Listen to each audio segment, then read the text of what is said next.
You said, President Trump of the United States has made no secret of his desire to purchase Bitcoin in order to settle the national debt. Donald Trump has officially stated that maybe we might pay off our $35 trillion debt by giving them some Bitcoin. The whole cryptocurrency market was rattled by that single statement. This is where things start to get crazy, though, because Trump's claims, when put into mathematical context, not only show how implausible that strategy is in relation to Bitcoin, but they also inadvertently point directly to XRP. Join me as we dissect this, since these figures will reveal why XRP has the potential to stealthily become the foundation of the next international monetary system. Before we get into the data, I want you to pay close attention. In the XRP Millionaire Blueprint, I lay out all you need to know to see how the top 1% are preparing for the next crypto revolution. The package contains the entire text, an organized infographic, and a private video analysis that reveals how the wealthy are getting ready for the future. See the pinned comment down below the video for the link. Subscribing and like is also greatly appreciated.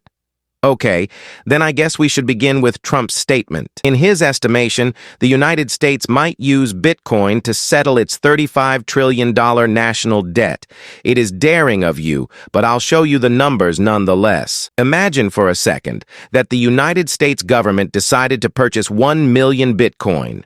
Out of a total of 21 million coins, that amounts to 1 million. That transaction would cost approximately $13 billion at the current Bitcoin price of around $13,000. Let me tell you about the issue. Those Bitcoins would have to be worth $35 million each if they intended to use them to settle the entire $35 trillion debt. Yes, you read that correctly. $35 million for one Bitcoin. The overall market cap of Bitcoin would then surpass $735 trillion. To give you an idea of scale, the total amount of fiat cash in circulation today is just around $50 trillion. The figures don't add up until the money supply is suddenly increased by a factor of 15. We would still be a long way off from that valuation, even if every nation, corporation, and individual on the planet transferred their wealth into Bitcoin. While the concept of using Bitcoin to pay off debt is appealing, the current global system makes it nearly impossible from a mathematical standpoint. However, that is precisely the point at which XRP becomes relevant.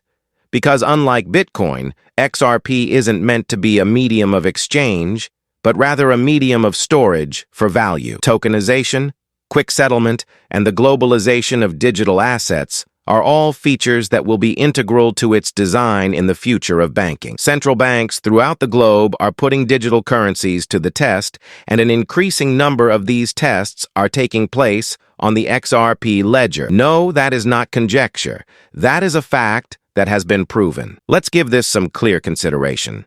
A staggering $36 trillion in rising in the United States debt. With an asset price of $35 million per coin, it's not feasible to pay it off.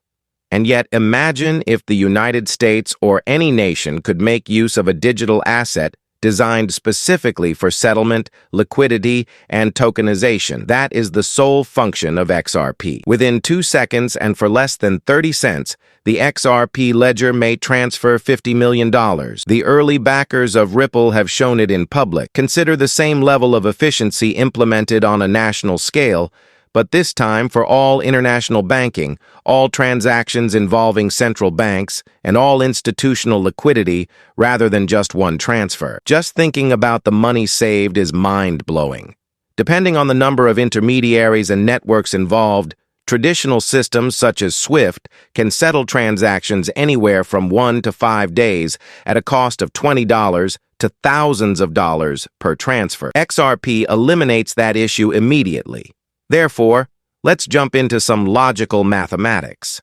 There are 100 billion XRP tokens in circulation. Approximately 37 billion are currently held in escrow by Ripple, meaning they will be released at a later date. Private wallets, such as the ones you and I use, own the remaining cryptocurrencies, while exchanges hold about 20 billion. This means that only a tiny fraction, perhaps about 10%, is actually liquid and tradable at any one time. Consider the following hypothetical situation.